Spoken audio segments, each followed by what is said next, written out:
Hello guys. तो इस video में हम बात करने वाले हैं relationship between total cost, fixed cost and variable cost. कुल लागत, बंदी लागत और परिवर्तनशील लागतों के बीच में क्या संबंध होता है, तो उसके बारे में डिस्कस करेंगे इसके अंदर, वीडियो के अंदर। तो चलिए देखते हैं तीनों के बीच में क्या रिलेशनशिप होता है। तो जो अल्पकाल होता है, शॉर्ट रन होता है, शॉर्ट रन में क्या होता है, उत्पादन के जो विभिन्न स्तर होते हैं उनके लिए वित्तीय और परिवर्तनशील लागतों का जो जोड़ होता है वो कहलाता है कुल लागत, टोटल कॉस्ट। तो जितनी भी वेरिएबल कॉस्ट होती है और जितनी भी फिक्स्ड कॉस्ट होती है, तो जब दोनों को जोड़ दिया जाता है, सब मतलब सभी को जोड़ दिया जाता है इन शॉर्ट रन, तो वो बन जाती है हमारी कुल लागत। कुल लागत के वो बराबर होगी, वो टोटल कॉस्ट के बराबर हो जाती है। तो हॉलैंड के अनुसार क्या है कि अल्पकालीन कुल लागत बंदी लागत तथा परिवर्तनशील लागतों का क्या है कि जोड़ होता है, और इनके संबंध को क्या है कि निम्न तालिका व रेखा चित्र द्वारा हम क्या कर सकते हैं, स्पष्ट कर सकते हैं, देख सकते हैं।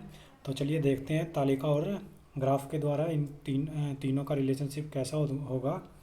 तो पहले हम टेबल की अगर बात करें तो एक साइड में मैंने लिया है उत्पादन की मात्रा, उसके बाद बंदी लागत जिसको कुल बंदी लागत भी बोल सकते हैं आप, टोटल फिक्स कॉस्ट, उसके बाद परिवर्तनशील लागत जिसको आप टोटल वेरिएबल कॉस्ट बोल सकते हैं, और उसके बाद मैंने लिया है कॉस्ट या फिर जिसको आप बोल सकते हैं टोटल कॉस्ट।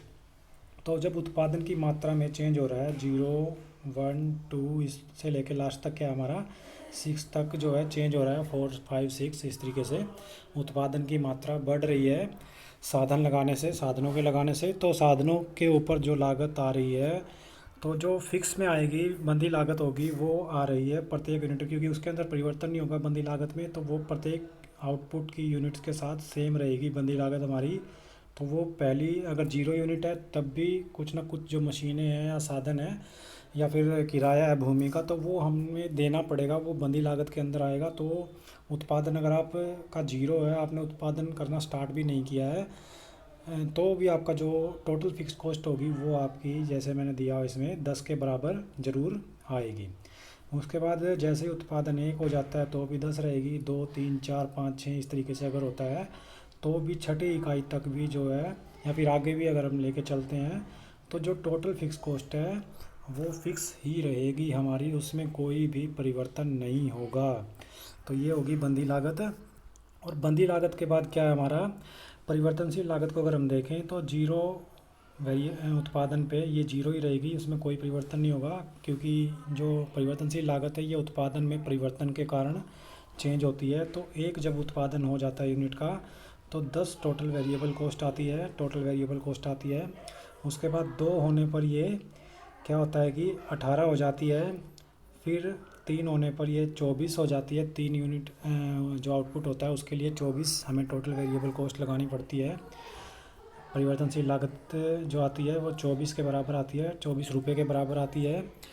और 5 जब यूनिट हम लेते हैं, इकाई आउटपुट होता है हमारा, तो उसके लिए जो हमारी लागत 4 के लिए 28 और 5 के लिए 32, 32 और उसके बाद 6 के लिए 38, तो इस तरीके से चेंज होती है। यहाँ पे हमें एक बात जो देखने वाली है वो ये कि 10, 18, 24, तो यहाँ पे जो चेंज हो रहा है वो क्या है कि हमारी लागत घटती दर पे बढ़ती है। यहाँ से लेके 0 से लेके और यहाँ जो है 24 तक देखें, तो ये जो हमारी लागत बढ़ रही है 0 से लेकर 24 तक बड़ी ज़रूर है, लेकिन जो इसकी बढ़ने की दर है वो है डिक्रीजिंग, घटती दर से क्या है कि ये बढ़ रही है। उसके बाद क्या है कि ये यहाँ पे बढ़ रही है, 24 से 28 हो जाती है, उसके बाद ये बढ़ती दर पे क्या है कि बढ़ती है। तो बढ़ती दर पे यहाँ से लेके यहाँ तक इस तरीके से इसमें चेंज हो रहा है, ये 32 तक, 38 तक, ठीक है ना, इस तरीके से ये बढ़ रही है। तो इस तरीके से इसमें चेंज होता है। टोटल कॉस्ट की अगर बात करें हम, तो टोटल कॉस्ट क्या होता है, दोनों को जोड़ कर देते हैं, टोटल फिक्स कॉस्ट प्लस में टोटल वेरिएबल कॉस्ट, तो दोनों को ऐड करते चलेंगे 0 यूनिट से लेके, तो 10 + 0 10 के बराबर, 10 + 10 20, 10 + 18 क्या होगा हमारा 28, 10 + 24 34, उसके बाद 10 + 28 38, 10 + 32 42, 10 + 38 48। तो इस तरीके से क्या है कि टोटल कॉस्ट हमारी टोटल फिक्स कॉस्ट प्लस में टोटल वेरिएबल कॉस्ट का दोनों का जोड़ होगा, दोनों का एग्रीगेट होगा। तो ये टेबल से हमने इसको देख लिया है। अभी हम ग्राफ में चलते हैं। तो ग्राफ से पहले क्या है कि तालिका में कुल लागत का अनुमान बंदी लागतों और परिवर्तनशील लागतों के क्या है कि जोड़ द्वारा लगाया जाता है, और उत्पादन की मात्रा बढ़ने के साथ साथ कुल लागतें भी क्या है कि बढ़ती जाती हैं। उत्पादन जैसे जैसे बढ़ता है, क्योंकि उत्पादन के बढ़ने से कुल लागतें बढ़ती हैं, और कुल लागतें जो ज़्यादा डिपेंड करती हैं वो किस पे डिपेंड कर रही है, हमारी परिवर्तनशील लागतों पे डिपेंड करती है। हालांकि फ़िक्स कॉस्ट भी उसमें शामिल होती है, लेकिन फ़िक्स कॉस्ट का जो असर होता है वो कांस्टेंट रहता है, समान रहता है हर बार।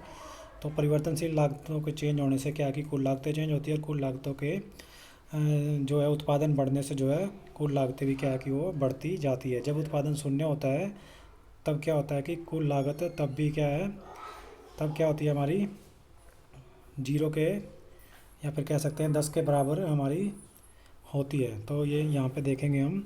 तो कुल लागत हमारी टोटल वेरिएबल कॉस्ट जो होगी वो होगी 0 के बराबर, और टोटल कॉस्ट यहाँ पे आप ठीक कर लीजिए, ये होगी हमारी 10 के बराबर। तो ये 10 रुपये के बराबर होगी टोटल कॉस्ट, क्योंकि फिक्स कॉस्ट तो लगेगी अगर उत्पादन जीरो है तो उत्पादन शून्य होने पर कुल परिवर्तनशील लागत शून्य हो जाती है, शून्य रहती है जैसा कि ये है, और टोटल कॉस्ट हमारी 10 के बराबर आएगी। बात अगर नेक्स्ट करें हम इसमें ग्राफ में, अगर ग्राफ में चले हम तो ग्राफ में क्या देखते हैं, तो ग्राफ के अंदर क्या होगा हमारा, इसका अभिप्राय यह है कि भले ही उत्पादन की मात्रा शून्य हो तो बंदी लागतें जीरो नहीं होती है, बंदी लागतें 10 के बराबर ली हुई थी हमने, तो वो 10 ही रहेगी। तो टोटल कॉस्ट इस कारण से जीरो उत्पादन पे 10 के बराबर हो जाती है। तो कई बार क्वेश्चन पूछ लेते हैं कि उत्पादन का जो मात्रा है वो शून्य हो जाती है तो कुल लागत कितनी होगी। तो कुल लागत अगर बंदी लागत दी हुई है, मान लिया 15-20 जो भी दी रखी है, तो कुल लागत बंदी लागत के बराबर होगी, तो 10 के बराबर होगी। उसके बाद अगर ग्राफिकल इसको देखें तो ग्राफिकल में क्या है कि नीचे मैंने उत्पादन की इकाइयों को लिया एक्स एक्सिस पे, वाई एक्सिस पे टीसी, टीएफसी और टीवीसी को लिया है। तो यहाँ पे हम देख रहे हैं कि जो फिक्स कॉस्ट है, टोटल फिक्स कॉस्ट वो बराबर रहती है हर एक यूनिट के बाद, आउटपुट के बाद 10-10 रहती है। तो उसका जो ग्राफ आएगा वो क्या होगा, हमारी स्थिर लाइन होगा इस तरीके से, एक सीधी रेखा टीएफसी होगी हमारी।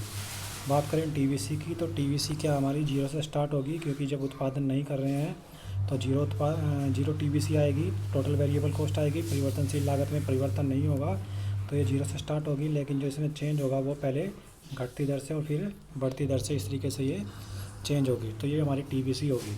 अब दोनों को हम ऐड कर देते हैं। तो दोनों को ऐड करने पर क्या है कि जो जीरो उत्पादन होगा, टोटल कॉस्ट वहाँ से स्टार्ट होगी, जीरो उत्पादन होगा, तो फिक्स कॉस्ट 10 थी, तो 10 फिक्स कॉस्ट होने से क्या है कि टोटल कॉस्ट भी 10 के बराबर आएगी। तो ये टोटल कॉस्ट का जो कर्व होगा वो जीरो से स्टार्ट नहीं होगा, ये आप ध्यान रखें। टोटल कॉस्ट का जो कर्व होगा वो 10 से शुरू होगा, और इस तरीके से दोनों का जोड़ होते हुए पैरेलल टू टीवीसी हमारी टोटल कॉस्ट का जो है ग्राफ बनेगा। तो कुल लागत, परिवर्तनशील लागत और बंदी लागत, तीनों के बीच में जो संबंध आएगा वो इस तरीके से हम इसको ग्राफिकल और टेबल के द्वारा शो कर सकते हैं, देख सकते हैं, समझ सकते हैं।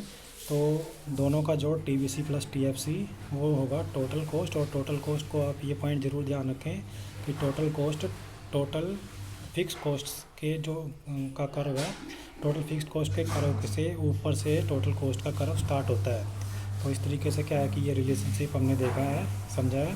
वीडियो को ज़्यादा से ज़्यादा लाइक कीजिए, शेयर कीजिए, एंड इकोनॉमिक्स से रिलेटेड टॉपिक्स के लिए चैनल को सब्सक्राइब ज़रूर कीजिए। Thank you.